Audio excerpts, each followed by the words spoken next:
जब तैमूर पैदा हुआ तो तभी से सोचा कि ये लिखना चाहिए, बिकॉज़ करीना और मैं बहुत इंटरलिंक्ड है एक दूसरे के साथ हमारे हर प्रोजेक्ट के बारे में, as an she is really involve in every project that I take up in terms of fitness. तो कब से ये प्लानिंग था कि चलो बच्चों के लिए बुक लिखेंगे, बच्चों के लिए बुक लिखेंगे, लेकिन जब करीना प्रेग्नेंट हुई तभी फिर लोग इतनी भी सारी बातें करने लगे उसके प्रेगनेंसी के बारे में, and then the weight loss that she had post pregnancy, कि ये बच्चों का जो बुक था वो थोड़ा बैकग्राउंड में चला गया। And then I wrote notes for I wrote this book called pregnancy notes, और उसके बाद फिर मैंने सोचा चलो अभी प्रेगनेंसी नोट्स हो गया तो now it's time to get back to writing for children. So that is really the idea behind writing for children. बहुत पहले से ये आइडिया था क्योंकि इंडिया में हम एक यूनिक पोजीशन में हैं जहाँ पर हमारे पास सबसे ज़्यादा malnourished बच्चे भी हैं और दुनिया में सबसे सेकंड नंबर पे है हम इन टर्म्स ऑफ ओबीज चिल्ड्रन। तो ये बहुत ही बड़ा गैप है हमारे यहाँ पर, और इम्पॉर्टेंट है कि हम इस गैप को क्लोज़ करें और सारे बच्चे हमारे हेल्दी रहे, क्योंकि जब हम फ्यूचर की बात करते हैं या जब हम हैप्पी फ्यूचर की बात करते हैं तो उसमें बच्चों का बहुत बड़ा कंट्रीब्यूशन रहता है। And if our children are not healthy then we can't really have a bright future.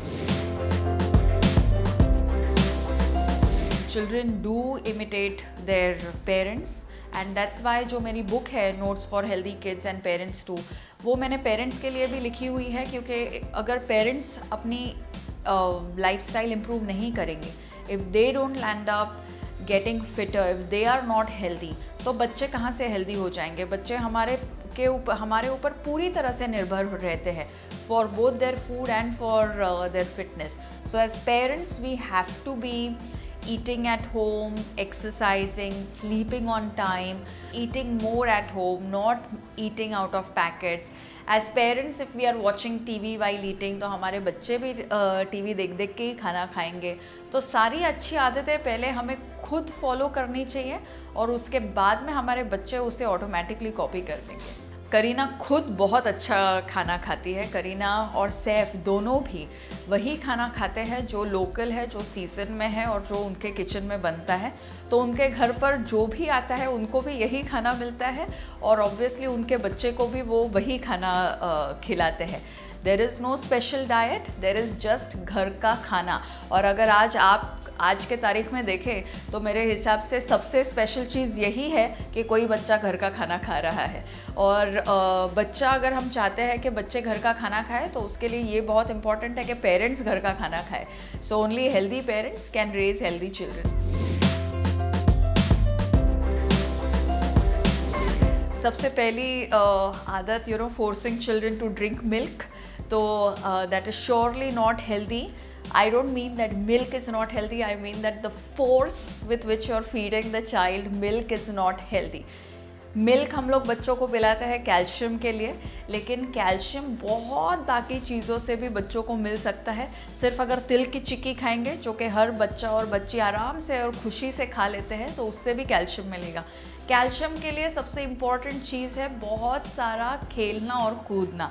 So all children who play a lot and at least for 60 minutes every single day, the ones जो ऐसे घरों में grow up हो रहे हैं जो कि पूरे फर्नीचर से नहीं पड़ा हुआ है, जहाँ पर रोम अराउंड करने की भागने के लिए स्कोप है, हर एक बच्चा who is growing up around an open green space, उसको कैल्शियम मिल ही जाएगा, because the body will want to assimilate calcium from every single source। फिर वो बच्चे को दूध पिलाने के चक्कर में हम उन्हें मॉल्टेड चॉकलेट पाउडर्स घुला के वो पिलाते हैं, दैट इज़ नॉट हेल्दी। या आजकल मैंने सुना है कि मार्केटिंग ऐसी भी बिस्किट्स की होती है कि ये बिस्किट में तो दूध ही दूध है, तो बच्चे वो वाले भी बिस्किट्स खा लेते हैं। तो दूध के पीछे लगकर उन्हें मॉल्टेड चॉकलेट और बिस्किट्स ना पिलाए। अगर बच्चे को दूध पसंद नहीं है तो बच्चा दूध नहीं पिएगा तो भी कम्प्लीटली चलेगा। खेल कूदने से काफ़ी सारा कैल्शियम उन्हें ऑटोमेटिकली मिल जाएगा। दूसरी आदत है बच्चों को फोर्स करना दाल खाने के लिए, ये कह के कि दाल में बहुत प्रोटीन है, दाल खाओ दाल खाओ दाल खाओ। टिपिकली बच्चों का एक ऐसा उम्र आ जाता है आफ्टर 1.5-2 years जहाँ पर उनको जेन्युइनली दाल पसंद नहीं आती। And one of the reasons Y उनको ये दाल पसंद नहीं आती क्योंकि दाल में एक नेचुरल मॉलिक्यूल है ट्रिप्सिन इनहिबिटर, मतलब वो ऐसा मॉलिक्यूल है जो आपके डाइजेशन में इंटरफियर कर सकता है। तो बच्चे जो है हर एक उम्र पे लेग्यूम्स बहुत आसानी से खा लेते हैं। You know, they will eat moong, they will eat मटकी, दे विल ईट राजमा, चना, all the things that you will feed them. तो दाल के पीछे लगो मत कि दाल में से ही प्रोटीन आएगा। ये भी सोचो that fitness is actually a complete lifestyle. हर एक बच्चा जो टाइम पे सोएगा, they are already creating, they have the right environment in their body to assimilate protein from everything that they're eating. तो बस अपने बच्चों को होलसम डाइट खिलाएं, दाल के पीछे ना लगे। And the third habit is vegetables, कि हम बच्चों के पीछे लग जाते हैं कि सब्जियां खाओ, सब्जियां खाओ, सब्जियां खाओ, लेकिन सब्जियों में भी एंड स्पेशली सैलड वाले जो सब्जियां हैं, they are also they are also rich in anti nutrients जो कि ग्रोइंग बॉडी के ग्रोथ के साथ इंटरफियर कर सकते हैं। तो बहुत ज़्यादा वेजिटेबल्स के लिए भी उनके पीछे मत लगो।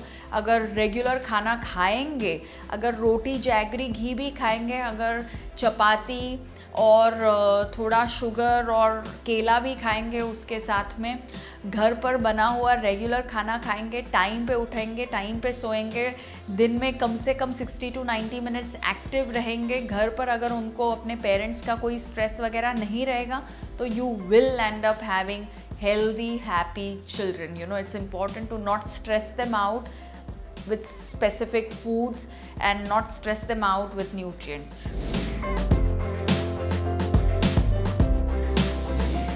I think आज के ज़माने में the most important nutrient that children are missing is attention. And by that I mean the attention that they deserve from parents.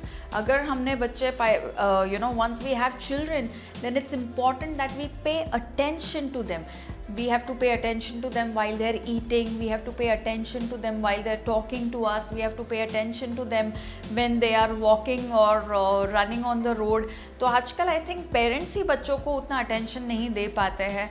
कभी आप रेस्टोरेंट में जाओ तो आप देखोगे कि माँ पिता दोनों फ़ोन पे है and the kid just doesn't know what to do, so the only way to entertain the child is to give the child one more screen to look at. I think that is very unhealthy. A child who gets attention from her family is invariably a healthy, happy child. That's the only nutrient that we need to give them. बाकी जो सारे nutrients हैं, चाहे वो iron हो, calcium हो, vitamin D हो, B12 हो, वो सारा उनको घर के खाने में से मिल जाएगा। पर वो सारे न्यूट्रिएंट्स जो उनको घर के खाने में से मिल रहे हैं, वो उन्हें असीमिलेट या अब्जॉर्ब करने के लिए वी विल नीड गवर्नमेंट्स जो कि ऐसे पॉलिसीज़ बनाएं जिसके वजह से पोल्यूशन ना बढ़े, जो कि ग्रीन ओपन स्पेसेस को ज़्यादा इनकरेज करे, जो कि पेड़ रस्तों पर रहने के लिए ज़्यादा कोशिश करे, ना कि उन्हें काटने की ज़्यादा कोशिश करे। So as a society, as a country, if we are able to keep up with open spaces, have policies which allow children a safe secure environment, तो बच्चों को जो भी आज कमी पड़ रही है, फिर वो विटामिन डी की हो या B12 की हो, वो सारी हम भर पाएंगे। जिनके बच्चे सिर्फ एक ही चीज़ खाते हैं, सिर्फ कर्ड राइस ही खा रहे हैं या सिर्फ दाल राइस ही खा रहे हैं, उन सब के पेरेंट्स को थोड़ा सोचना चाहिए कि सिर्फ क्यों ये एक ही चीज़ खाते हैं। क्या ये इस वजह से है कि हम बाकी कोई भी चीज़ अच्छे से नहीं बना पाते हमारे किचन में, हम स्वादिष्ट चीज़ें नहीं बना रहे हैं? क्या ये उस रीज़न से है, या ये इस रीज़न से है कि बस तुम इतना तो खा लो, उस चक्कर में हम लोग उनको टीवी दिखा रहे हैं कि टीवी देख देख के बच्चा खा रहा है, तो फिर बच्चे को वही चाहिए जिसके एडवर्टाइजमेंट्स टीवी पर आएंगे, फिर वो बच्चे का फॉल्ट नहीं है। और एक बार बच्चे की उम्र 5 क्रॉस कर देता है कोई भी बच्चा, देन इट्स इम्पॉर्टेंट कि हम सारे बच्चों को ये सिखाएं कि घर में जो भी बना हो उसे 1 चम्मच तो टेस्ट करें, क्योंकि अगर थोड़ा थोड़ा वो टेस्ट करेंगे तभी उनके डाइट में डाइवर्सिटी आएगी। वैसे भारतीय खाने में बहुत सारी डाइवर्सिटी ऑलरेडी है, बस हमें एज पेरेंट्स उन्हें उसे मेंटेन करने की ज़रूरत है।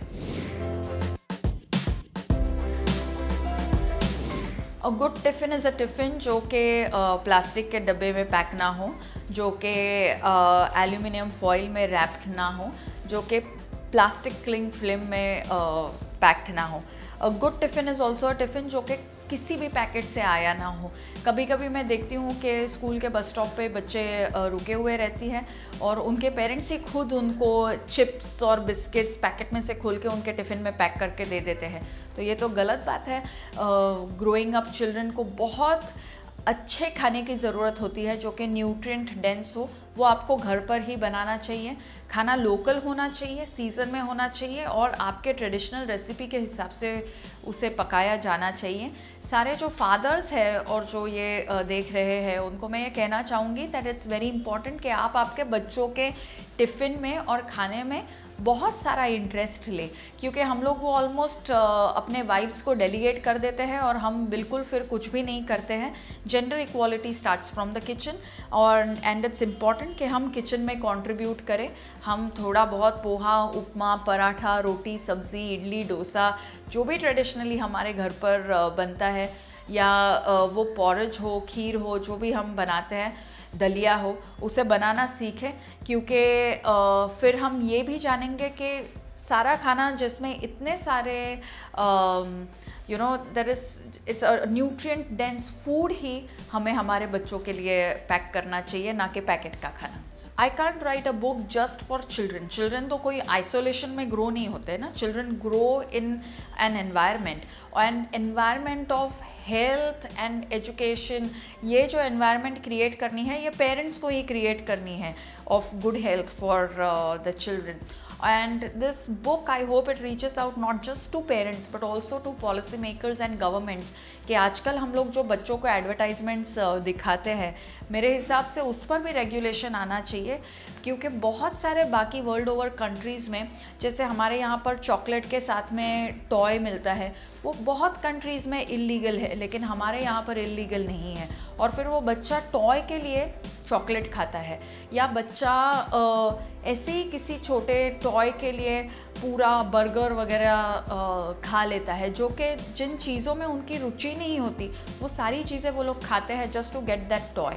सो इट्स इम्पॉर्टेंट कि जंक फूड पर रेगुलेशन आ जाए और and are little children should not be used in junk food ads.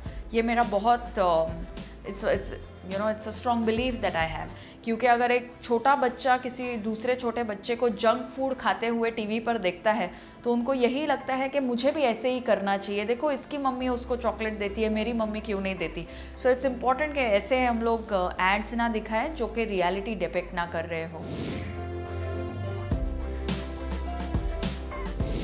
Giving them screen time for finishing a full meal और डूइंग बार्टर सिस्टम कि अगर तुम ये खाना खाओगे तो मैं तुमको ये चॉकलेट दे दूँगी या चिप्स दे दूँगी।